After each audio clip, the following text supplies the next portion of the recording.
Here we go again, with Donald Trump and Kamala Harris locked in a dead heat. How Jill Stein and other third-party candidates could once again land Trump in the White House.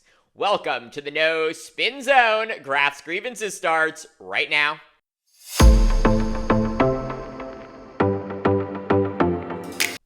With just 2 weeks of campaigning left before Election Day, former President Donald Trump and Vice President Kamala Harris are running neck and neck in the 7 key battleground states that will determine who wins the presidency.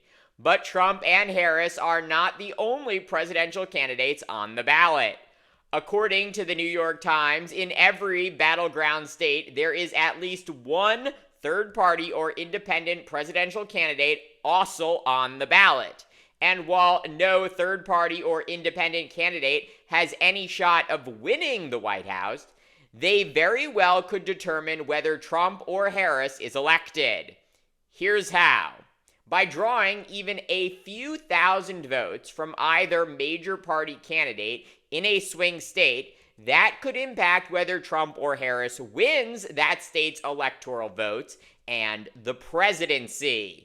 Many Hillary Clinton supporters will recall that in 2016, Green Party nominee Jill Stein, yes, the same Jill Stein, and Libertarian Gary Johnson each received more votes in 3 swing states than the margin by which Clinton lost to Trump. So look at this. 8 years ago, Trump defeated Clinton in Michigan by a little more than 10,000 votes.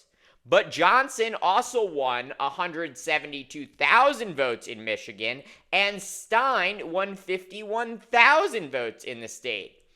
So had all of Stein's votes gone to Clinton, Clinton would have won Michigan and gotten closer to winning the presidency.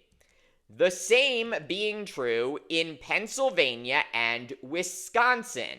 Had all of Stein's votes gone to Clinton in both of those swing states, Clinton would have won their electoral votes and the White House. And sure, we do not know if all of Stein's voters would have supported Clinton if Stein was not on the ballot. But the issues Stein, a far-left progressive environmentalist, purports to care about are much more closely aligned with the Democratic Party than Donald Trump. And further, we know that when Stein was not on the ballot in 2020, Democrat Joe Biden defeated Trump.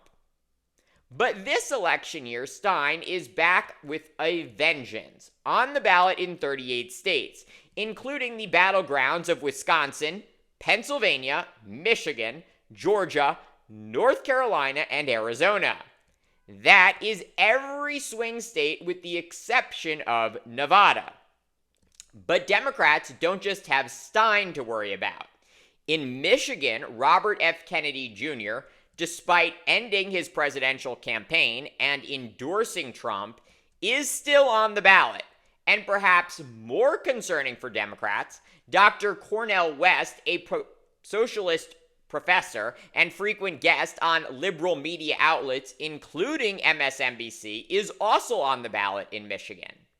So to recap, Harris has to worry about Stein, RFK Jr., and West drawing votes from her in the Great Lake state. Harris also facing the same dynamic in Wisconsin, with Stein, RFK Jr., and West on the ballot. Finally, in North Carolina, Harris is up against not only Trump, but Stein and West. Looking at this chart from the New York Times, you will also notice that Chase Oliver, the Libertarian nominee for president, is on the ballot in every swing state. Traditionally, there has been significant overlap between Republicans and Libertarians. Of course, Trump is the furthest thing from Libertarian, but Oliver's presence on the ballot could still pose a real problem for Trump. 4 years ago, the Libertarian candidate received more votes than the margin by which Trump lost to Biden in Georgia, Arizona, and Wisconsin. Had Trump won the libertarian vote in each of those 3 states, he would still be president.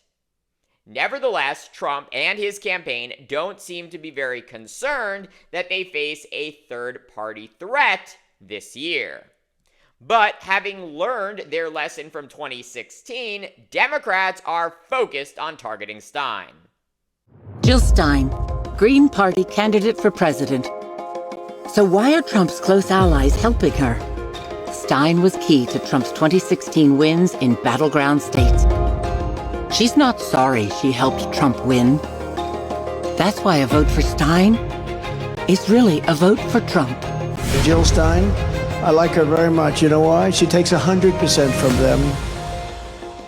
I'm Kamala Harris, and I approve this message. That ad released just last week from the DNC, now running in Philadelphia and Milwaukee. But will it be enough to stop Stein's campaign that has been strategically boosted by Trump and other Republican operatives? That remains to be seen. But we'll have continuing full analysis right here. Thank you for watching Graph's Grievances. Let me know what you think. Please like, subscribe, share, and join me in the next one.